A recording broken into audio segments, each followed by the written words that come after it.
नमस्कार। इस साल आप बहुत नए नए अनुभवों के साथ आए हैं। सर्वव्यापी महामारी कोविड-19 से युद्ध करने के लिए सुसज्जित हैं आप सब मास्क पहने हुए हैं, देखने में बहुत सुंदर लगता है। मैं आशा करता हूँ आप सब स्वस्थ और सुरक्षित रहें, ठीक है ना? तो आप सब घर में ही बैठते हैं, स्वस्थ और सुरक्षित हैं। तो आइए, 12वीं कक्षा में हैं आप, प्रवेश किया है आपने। 12वीं कक्षा के हिंदी सिलेबस के बारे में क्या आप जानते हैं? कोई बात नहीं। 12वीं कक्षा के हिंदी सिलेबस में 4 यूनिट्स है। यूनिट्स माने इकाइयाँ, 4 इकाइयाँ हैं। तो आप देख सकते हैं, झंडा ऊंचा रहे हमारा, ये पहली इकाई है। इकाई 2, निज भाषा उन्नति अगै। तीसरी है, मान सम्मान मिले नारी को। और अंतिम और चौथी इकाई है, बुझा दीपक जला दो। तो पहली इकाई यानी फर्स्ट यूनिट में आप देख सकते हैं 3 पाठ हैं। मातृभूमि कविता, बेटी के नाम जवाबी पत्र और एक भाषण मेरे भारतवासियों। भारत के राष्ट्र कवि मैथिली शरण गुप्त की कविता है मातृभूमि। द्विवेदी युग के मुख्य कवि हैं मैथिली शरण गुप्त। दिल्ली के सम्राट बहादुर शाह सफर द्वारा भेजा गया पत्र है बेटी के नाम। भारत के प्रथम प्रधानमंत्री जवाहरलाल नेहरू का गंभीर भाषण है तीसरा पाठ, यानी मेरे भारतवासियों। तो पहली इकाई में आपको एक कविता है, एक पत्र है और एक भाषण है, ठीक है ना? एक कविता है, कविता मातृभूमि कविता, और एक पत्र बेटी के नाम, और एक भाषण मेरे भारतवासियों। इन साहित्यकारों की क्या भूमिका यानी रोल, क्या रोल दी इस लड़ाई में? यहाँ आपकी सोच सही दिशा पर ही है। साहित्यकार अपने ओज भरे शब्दों से जनता को सचेत करते रहे, जागृत करते रहे। समझ में आ गए? ये साहित्यकार अपने ओज भरे शब्दों से जनता को सचेत करते रहे। इनमें से कुछ कवियों की वाणी ने आम जनता पर बहुत प्रभाव डाला।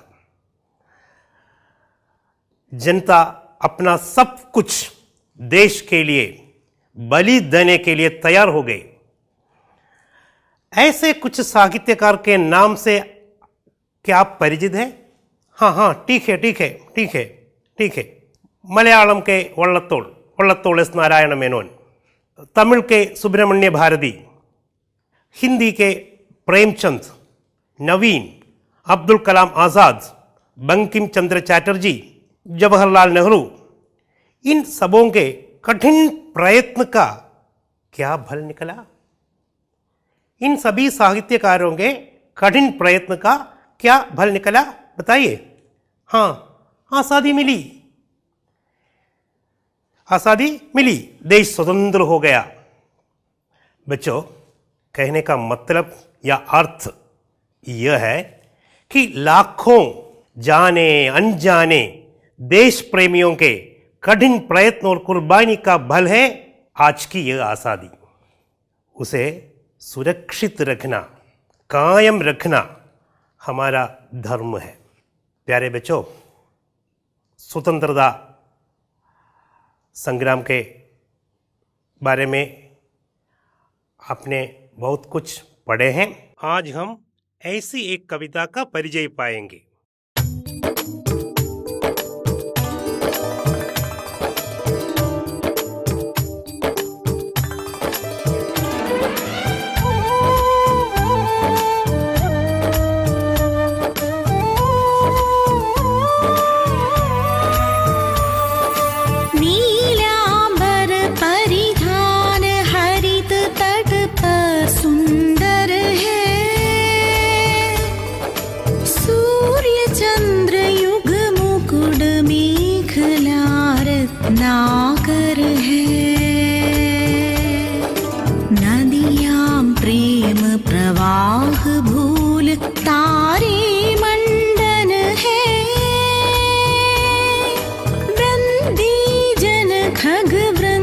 शेषभण सिंहासन है, करते अभिषेक अयोध है, बलिहारी इस वेश की है मातृभूमि। तू सत्य ही सगुण मूर्ति सर्वेश की, जिसके रज में लोट लोट कर बड़े हुए हैं, घुटनों के बल सरक सरक कर खड़े हुए हैं। परमहंस सम बाल्यकाल में सब सुख पाए, जिसके कारण धूल भरे हीरे कहलाए। हम खेले कूदे हर्षयुत, जिसकी प्यारी गोद में है मातृभूमि। तुझको निरमग्न क्यों न हो मोद में, पाकर तुझसे सभी सुखों को हमने भोगा। तेरा प्रत्युपकार कभी क्या हमसे होगा। तेरी ही ये देह तुझी से बनी हुई है, बस तेरे ही सुरस सार से सनी हुई है। भीर अंध समय तू ही से अचल देख अपनाएगी है मातृभूमि। ये अंत में तुझ में ही मिल जाएगी।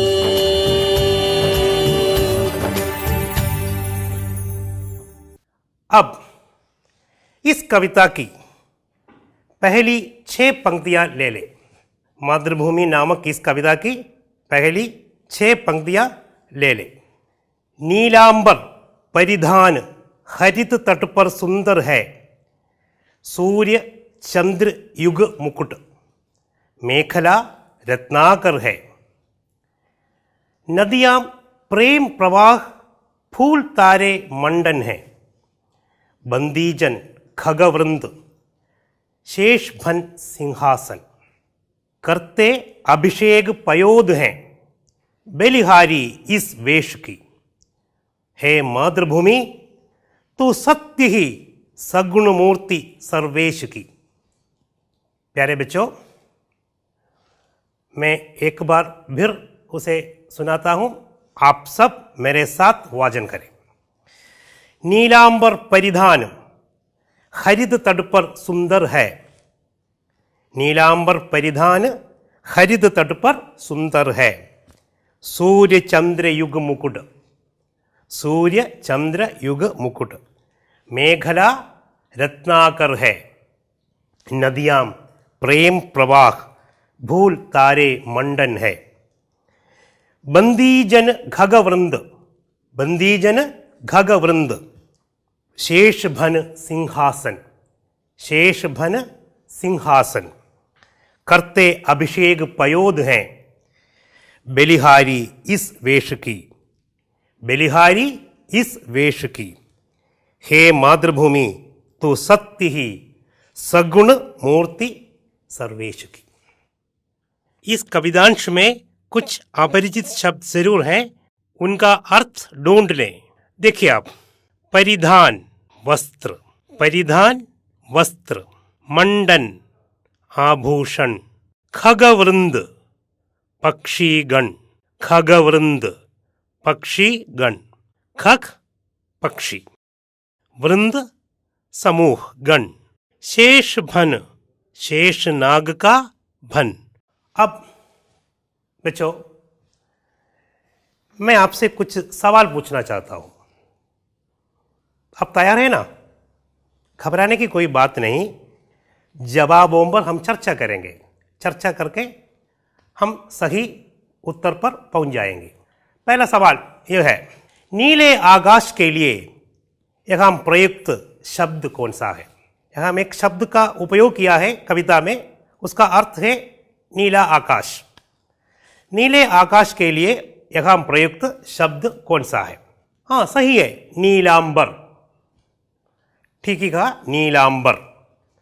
तो अंबर शब्द का यहां अर्थ क्या है? आकाश। अंबर शब्द का यहां अर्थ आकाश है। दूसरा सवाल, नीलांबर कहां शोभित है? यह नीला आकाश, नीलांबर कहां शोभित है? उत्तर क्या है? मातृभूमि पर। कोई शंका नहीं है, सब जानते हैं, मातृभूमि पर। अगला प्रश्न, परिधान माने क्या है? आपके संबंध में एक नया शब्द होगा, यह परिधान। परिधान का अर्थ है वस्त्र, वेश, वस्त्र, परिधान। हरित तट से क्या तात्पर्य है? इस कविता में हरित तट का प्रयोग किया है। यह हरित तट से क्या तात्पर्य है? ठीक है, धरती। धरती, हरी भरी धरती, वही हरित तट है। अब देखिए, मातृभूमि के मुकुट कौन कौन हैं? मुकुट, मातृभूमि के मुकुट हैं, वे कौन कौन हैं बताइए? सूर्य और चंद्र। ठीक है, सूर्य और चंद्र। तो देखिए, ये सूर्य और चंद्र मातृभूमि के मुकुट हैं। तो दिन में सूर्य और रात में चंद्र। तो चित्र में आप देख सकते हैं, दिन में सूर्य और रात में चंद्र। तो मातृभूमि के मुकुट सूर्य चंद्र हैं। ठीक है, अगला सवाल, मातृभूमि की मेखला क्या है? मेखला, इसमें बताया गया है कि रत्नाकर। तो मातृभूमि की मेखला यहां कविता में क्या है? रत्नाकर है। रत्नाकर माने सागर। मातृभूमि के आभूषण क्या क्या है? मातृभूमि के आभूषण क्या क्या है बताइए? फूल और तारे। ठीक है, मातृभूमि के आभूषण फूल और तारे हैं। आप चित्र में देख सकते हैं। कवि के अनुसार मातृभूमि किसकी सगुण मूर्ति है? कवि के अनुसार मातृभूमि किसकी सगुण मूर्ति है? सर्वेश की। कविता में क्या शब्द है? सर्वेश। तो ईश्वर की सगुण मूर्ति है यह मातृभूमि। कोई शंका है? नहीं। अगला प्रश्न, कौन मातृभूमि पर अभिषेक करते हैं? कविता में आपने पढ़ा है, कौन मातृभूमि पर अभिषेक करता है? पयोद। ये चित्र देखिए आप, पयोद। पयोद माने मेघ। तो अगला प्रश्न, शेष नाग सिंहासन से क्या मतलब है? हम ऐसा एक प्रयोग है, शेष नाग सिंहासन। देखिए, यह चित्र देखिए आप, शेष नाग के भन पर भूमि स्थित है। यह एक विश्वास है, मिथक है, मिथ है। विश्वास क्या है? शेष नाग के भन पर हमारी यह भूमि स्थित है। तो अगला प्रश्न की ओर जाएंगे हम। बेलिहारी इस वेश की, यहां कवि की कौन सी भावना सूचित है? बेलिहारी इस वेश की, इस रूप की, यहां कवि की कौन सी भावना सूचित है? बता सकते हैं? जरा सोच लो। हाँ, ठीक है, आत्मसमर्पण की भावना, सब कुछ बलि देने की भावना, देश के लिए, मातृभूमि के लिए अपने आप को समर्पण करने की भावना, अपना सब कुछ मातृभूमि के लिए बलि देने की भावना। ठीक है, अगला प्रश्न, मेखला का एक पर्यायवाची शब्द बताए। नहीं मालूम? कोई बात नहीं, मेखला का पर्यायवाची शब्द है करधनी। क्या है? करधनी। मैंने पहले ही कहा था, मेखला एक आभूषण है जो कमर में धारण करते हैं। प्यारे बच्चों, देखिए, किसका परिधान माने वस्त्र नीलांबर है। नीलांबर के बारे में हमने पढ़ा। किसका परिधान है नीलांबर, बताइए। ठीक है, ठीक है, ठीक है, हरित तट का, ठीक है, हरित तट का, हरित भूमि का, हाँ ठीक है। देखिए, नीलांबर हमारी मातृभूमि का परिधान है। हरी भरी मातृभूमि का परिधान है क्या? यह नीलांबर। कितना सुंदर है ना, परिधान है। यह अंबर शब्द का अर्थ बताओ। अंबर शब्द का अर्थ क्या है? हाँ, आकाश। अंबर शब्द का अर्थ आकाश है। हमारी मातृभूमि नीलाकाश रूपी वस्त्र पहनकर सुंदर लगती है।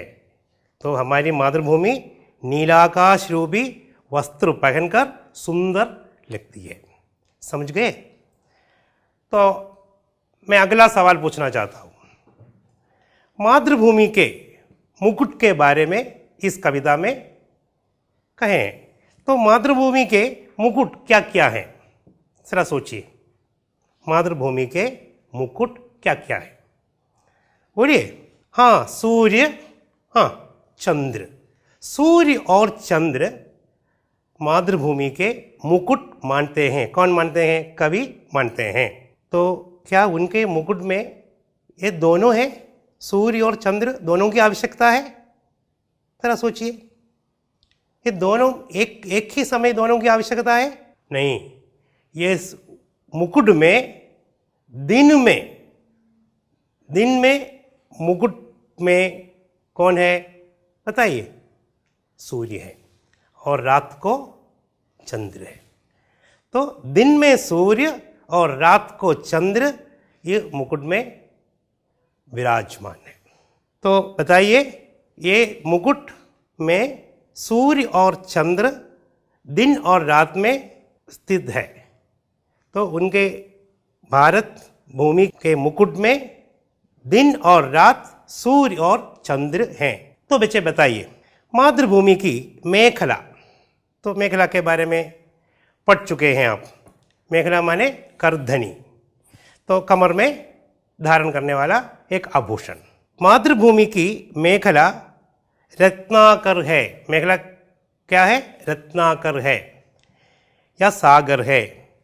देखिए, मातृभूमि की मेखला सागर है। कितना मनमोहक दृश्य है, देखिए आप।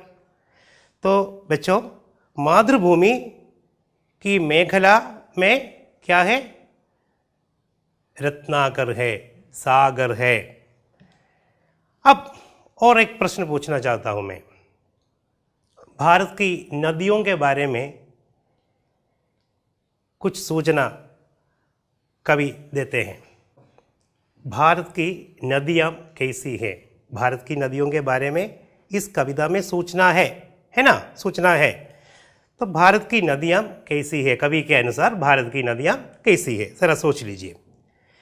हाँ ठीक है, भारत की नदियां प्रेम प्रवाह है। ये नदियां हम सबको प्रेम प्रवाह में डुबो देती हैं। ये नदियां हम सबको प्रेम प्रवाह में डुबो देती हैं। इन नदियों के प्रेम प्रवाह में हम सब भारतीय मग्न रहते हैं। कवि की कल्पना कितनी सुंदर है। देखिए आप, हम प्रेम पूर्वक सबसे व्यवहार करते हैं और हम इस प्रेम प्रवाह में मग्न होकर सभी व्यक्तियों से हम प्रेम पूर्वक बर्ताव करते हैं, व्यवहार करते हैं। समझ में आ गए? तो अगला एक प्रश्न आपको सोचने के लिए। अगला प्रश्न, ठीक है। भारत भूमि के मंडन शब्द का प्रयोग किया है। मंडन अर्थ क्या है? हाँ सही है, आभूषण। भारत भूमि के आभूषण के मंडन क्या क्या है बताइए? सही है, फूल और तारे। तो इस कविता में कवि मैथिली शरण गुप्त कहते हैं क्या है, हमारी मातृभूमि के आभूषण फूल और तारे हैं। आभूषण क्या क्या है?